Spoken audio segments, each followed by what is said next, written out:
Εντάξει, ηρεμήστε. Συγγνώμη για τη ζαλούμπα, κύριε Θεοχάρη μου, αλλά ξέρετε δεν έχω συνέλθει ακόμα από το σοκ. Δηλαδή δεν διακρίνατε κανένα στοιχείο του δράστη? Ναι, είδα. 2 πόδια να πλησιάζουν. Μια σκιά μες στο σκοτάδι. Την ξέρω. Όχι, ναι.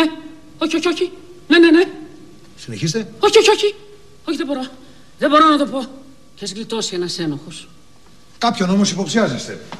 Κάποιον γνωστό. Ίσως από τα παλιά.